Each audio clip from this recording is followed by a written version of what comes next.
ഗ്രാമ്പിയിലെ കടുവയെ മയക്കുവെടി വെച്ച് പിടിക്കുന്നതിനിടെ കടുവയുടെ ആക്രമണത്തിൽ നിന്ന് തലനാരിഴയ്ക്ക് രക്ഷപ്പെട്ട രണ്ട് വനംവകുപ്പ് ജീവനക്കാരാണ് മനുവും ആരോമലും. രണ്ടുപേരും കുമളിയിലെ സർക്കാർ ആശുപത്രിയിൽ ചികിത്സയിലാണ്.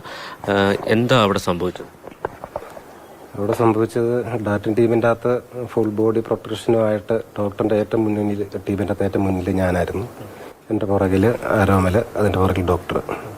ആദ്യത്തെ ഡാർട്ട് ചെയ്ത് കഴിഞ്ഞപ്പോഴത്തേക്കും ഈ കടുവ നിന്നത് ഈ തേയിലക്കാടിൻ്റെ അകത്തായതുകൊണ്ട് നമുക്കിതിനെ ഫുള്ള് എങ്ങനെയാണ് കിടക്കുന്നത്, ഏതാ പൊസിഷൻ നമുക്കറിയത്തില്ല. പക്ഷെ കടുവ ഉണ്ട്. ആദ്യത്തെ ഡാർട്ട് ചെയ്ത് കഴിഞ്ഞപ്പോഴത്തേക്കും ഡാർട്ട് കൊണ്ടോ ഇല്ല നമുക്ക് കാണത്തില്ലായിരുന്നു. അപ്പോൾ ഡാർട്ട് കൊണ്ടെന്നുള്ളൊരു ധാരണ ഞാൻ കുറച്ചേരം വെയിറ്റ് ചെയ്തു. അത് കഴിഞ്ഞ് വീണ്ടും ഞാൻ നോക്കുമ്പോഴത്തേക്കും രണ്ടാമതൊരു മയക്കുവെടി കൂടി വെക്കാൻ തീരുമാനിച്ചു. രണ്ടാമത് മയക്കുവെടി വെക്കുന്നു. മയക്കുവെടി കൊണ്ടതും കിടന്ന കടുവ ചാടി എണീറ്റ് നേരെ വരിക. ഇപ്പോൾ ഏറ്റവും മുന്നിൽ ഞാനാണ് നിൽക്കുന്നത്. തേയിലയുടെ ഇടയെന്ന് പറഞ്ഞാൽ ഞങ്ങൾക്ക് അങ്ങോട്ടും ഇങ്ങോട്ടും പോകാൻ സ്ഥലമൊന്നുമില്ല. ആരോമൽ എൻ്റെ പുറകിൽ, എൻ്റെ പുറകെ ഡോക്ടർ അങ്ങനെ നിൽക്കുന്നത്. അപ്പം ഞാൻ മാറി കൊടുത്തു കഴിഞ്ഞാൽ ഭയങ്കര ഒരു ആക്രമണം, ഒരു ജീവനോപായ ഭീഷണി ഉണ്ടാകുന്നൊരു പ്രശ്നം അവിടെ ഉണ്ടാകുമെന്ന് എനിക്ക് നല്ല ബോധ്യം ഉണ്ടായിരുന്നതുകൊണ്ട് തന്നെ അതിനെ തടുക്കുകയല്ലാതെ വേറെ മാർഗ്ഗമില്ല. അതിനുവേണ്ടി തടുത്തു. ഷീൽഡ് വെച്ച് തടഞ്ഞു. ഷീൽഡ് വെച്ച് തടഞ്ഞപ്പോഴത്തേക്ക് ഷീൽഡിൻ്റെ അടിച്ചു. ഷീൽഡ് പൊട്ടി. രണ്ടാമത് കടുവ എന്നെക്കാളും ഉയരത്തിൽ പൊങ്ങി നിന്നിട്ട് തലക്കെട്ടടിക്കുമായിരുന്നു. തലക്കെട്ടടിച്ചപ്പോൾ ഹെൽമെറ്റ് തെറിച്ചുപോയി. ഹെൽമെറ്റ് തെറിച്ച് പോയി കഴിഞ്ഞപ്പോൾ ശരിക്കും ഞാൻ പേടിച്ചു. പിന്നൊന്നും എനിക്ക് ഓർമ്മയില്ല. പെട്ടെന്ന് എൻ്റെ എല്ലാം കട്ടായിപ്പോയി, കണക്ഷൻ കട്ടായി പോകുന്ന പോലെ എന്തോ. പിന്നെ ഒന്നും സംഭവിച്ചു എനിക്കറിയില്ല. പിന്നീട് കുറച്ച് കഴിയുമ്പോഴത്തേക്കാണ് ഒന്ന് നോർമലാകുന്നത്. അപ്പോഴത്തേക്കും ഇവരൊന്ന് കടുവാനെ കയറ്റിക്കൊണ്ട് പോയി. അത്രേ സംഭവം അറിയത്തുള്ളൂ.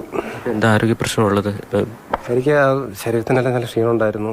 ക്ഷീണം എന്ന് പറഞ്ഞാൽ ദേഹത്തിനെല്ലാം നല്ല വേദനയാണ്. തലക്കെട്ടാണ് അടിച്ചത്. ഹെൽമെറ്റ് ഉള്ളതുകൊണ്ടാണ് വലിയ പ്രശ്നം ഉണ്ടാകായിരുന്നത്. പിന്നെ കടുവ ദേഹത്ത് കയറി. ശരിക്കും ഷീൽഡുള്ളതുകൊണ്ടാണ് ശരീരത്തിൽ ടച്ച് ആകാതിരുന്നത്. പിന്നെ ഫുൾ ബോഡി പ്രൊട്ടക്ഷൻ ഉണ്ടായിരുന്നു. അതുകൊണ്ട് വേറെ പ്രശ്നങ്ങളൊന്നും ഉണ്ടായില്ല. ശരീരത്തിന് വേദനയും ക്ഷീണമൊക്കെ ഉണ്ട്. പോയി പിടിച്ചു ശരിക്കും. ആ കൂട്ടത്തിലുണ്ടായിരുന്നത് മറ്റൊരാൾ കൂടിയാണ്, ഡോക്ടറുടെ ഒപ്പം ഉണ്ടായിരുന്ന ആരോമൽ. ഏറ്റുഘട്ടത്തിൽ ഫയർ ചെയ്യേണ്ടി വന്നത് എപ്പോഴാണ്?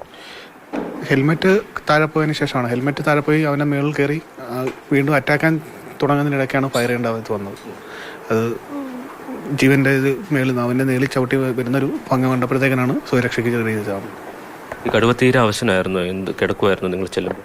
കിടക്കുമായിരുന്നു. തീരെ അവശനില്ലായിരുന്നു. എന്തായാലും അത്ഭുതകരമായിട്ടാണ് നിങ്ങൾ രക്ഷപ്പെട്ടത് അല്ലെ കടുവയുടെ ആക്രമണത്തിൽ?